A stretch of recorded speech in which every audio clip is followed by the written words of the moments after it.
A small invest can change your life. হ্যাঁ, যেমনটা বলতেছিলাম। আমাদের জীবনে ছোট, ছোট অভ্যাসগুলোই অনেক বড় ধরনের পরিবর্তন নিয়ে আসতে পারে। গার্ডেনিং এমন একটি অভ্যাস যা আমাদের শরীর এবং মনকে সুস্থ রাখতে সাহায্য করে। প্রতিদিন একটু সময় দিয়ে নিজের হাতে গাছ লাগান। এটা আমাদের পরিবেশকে যেমন সুন্দর করে, তেমনি আমাদের মনের উপরেও একটা পজিটিভ প্রভাব ফেলে।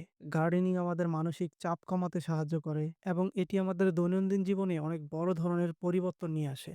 দিন শেষে আপনার মন যখন ভালো থাকে, তখন আপনি যেকোনো কাজে অনেক বেশি কনসান্ট্রেট হতে পারবেন, অনেক বেশি মনোযোগী হতে পারবেন এবং কি এই জিনিসটা আপনি কোটি, কোটি টাকা খরচ করেও কিন্তু পাবেন না। যদি আপনি অল্প পরিমাণে ইনভেস্ট করে এরকম ছোট্ট, ছোট্ট গার্ডেনিং করতে পারেন, যেখানে হচ্ছে সকাল বিকাল আপনি খুবই মনোরম সফট একটা পরিবেশ পাবেন। আমি ছোটবেলা থেকেই গার্ডেনিং করা অনেক বেশি পছন্দ করি। ছোটবেলায় যখন গ্রামে থাকতাম তখন হচ্ছে আমাদের গ্রামের ভাষায় ওটাকে কাঁচি বলে। এই কাঁচি নিয়ে দূর-দূরান্তে ছুটে চলে যেতাম। ছোট্ট, ছোট্ট চারাগাছ উঠিয়ে নিয়ে আসতাম এবং কি ওটা আমাদের বাড়ির পাশে হচ্ছে রোপণ করতাম।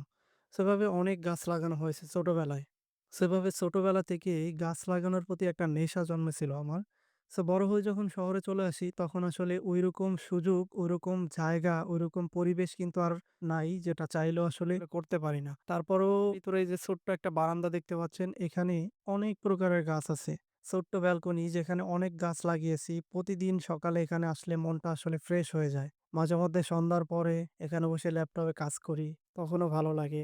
যখন আপনার মন ভারী হয়ে যাবে তখন এখানে এরকম একটা জায়গায় বসে যখন আপনি ১ কাপ কফি খাবেন, তখন দেখবেন অটোমেটিক্যালি আপনার মনটা রিফ্রেশ হয়ে যাচ্ছে। এইজন্যই বলা হয়েছে যে ছোট্ট একটা ইনভেস্টও আপনার জীবনে অনেক বড় প্রভাব ফেলতে পারে এবং কি আপনার জীবনটাকে পরিবর্তন করে দিতে পারে। আপনিও চাইলে গার্ডেনিং শুরু করতে পারেন। দেখেন গার্ডেনিং কিভাবে আসলে আপনার জীবনটাকে বদলে দেয়। Start your gardening today. Thank you.